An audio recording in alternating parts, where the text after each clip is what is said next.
សូមគោរពជំរាបសួរពុកម៉ែបងប្អូនទាំងអស់គ្នាខ្ញុំជាគ្រូឱសថបុរាណហើយថ្ងៃនេះចង់បង្ហាញអំពី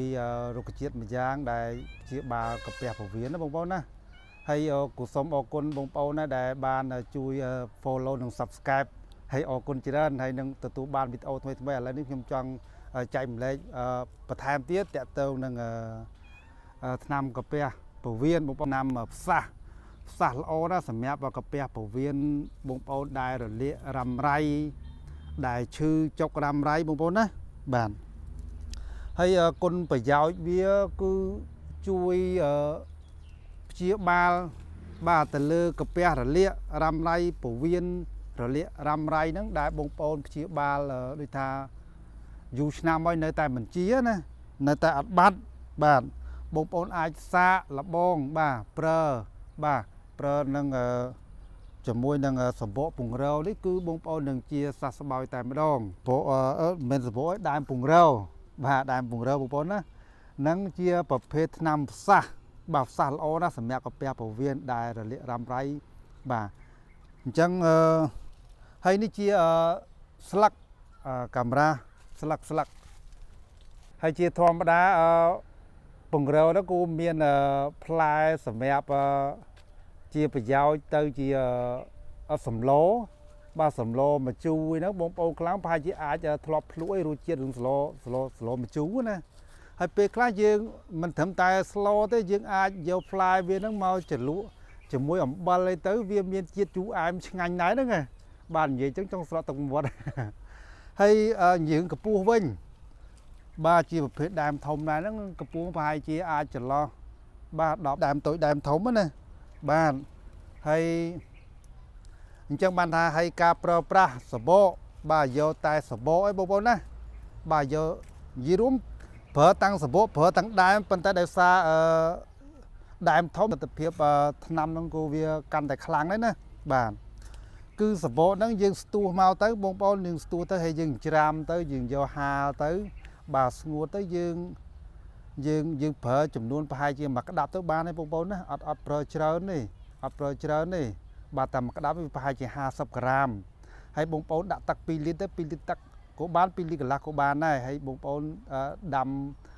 ពិសាហ្នឹងគឺដាំពុះដាក់ចំមកអត់ឲ្យងាស់ទេបងប្អូនណាបាទហើយបើសិនជាបងប្អូនដែលមានអាការអត់ដូចខ្ញុំប្រាប់ចឹងលាកកាពះរ៉ាំរ៉ៃលាកពោះវៀនរ៉ាំរ៉ៃបាទអាសាចុកអាសាឈឺផ្សាក្រហាយហ្នឹងបងប្អូនហូបទៅចន្លោះរយៈពេល3ទៅ5ថ្ងៃហ្នឹងគឺបងប្អូននឹងបានផលហើយនឹងបានធូរហើយបាទបងប្អូនពិសាទៅចំណាំមើលខ្លួនឯងទៅវានឹងប្រែប្រួលហើយបងប្អូនធ្លាប់ធ្វើទុកយ៉ាងម៉េចវាអាការៈឈឺចុកយ៉ាងម៉េចបងប្អូនពិសាទៅគឺប្រសិទ្ធភាពវាគឺជាបាល់ផ្សះលឿនណាបាទផ្សះលឿនណាបាទអញ្ចឹងបងប្អូនប្រហែលជាស្គាល់ណាដើមពង្រោបាទដើមពង្រោហ្នឹងនិយាយរូបទៅតាមស្រុកស្រែចំការហ្នឹងគឺមានហើយពិសេសបងប្អូន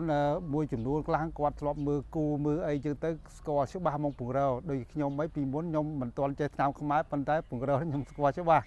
ឡើងបេះមានពង្រោជូរមានអាផ្លែជូរមានអាផ្លែជូរអែមឆ្ងាញ់បាទហ្នឹង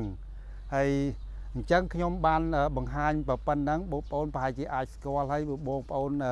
ដោយថាមានចំណាប់អារម្មណ៍ហើយអាចសាកបាទប្រើហើយថ្នាំខ្មែរយើងខ្ញុំជឿជាក់ថាប្រើទៅគឺជាសះស្បើយតែម្ដងណាបងប្អូនណាបាទហើយគូសូមបាទនេះមកក្រហមប៉ុន្តែចត់សបកពង្រោ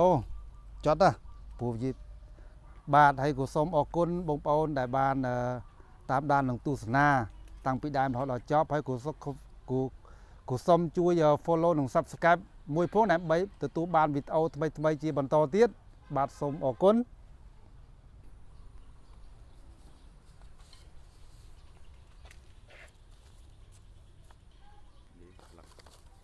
ស្លឹកឥឡូវតាក់ទងរឿងស្លឹកបាទស្លឹកនេះវាកែមវាដូចជាអត់មានថ្មិញអាណាទេស្លឹករលោងប៉ុន្តែសបក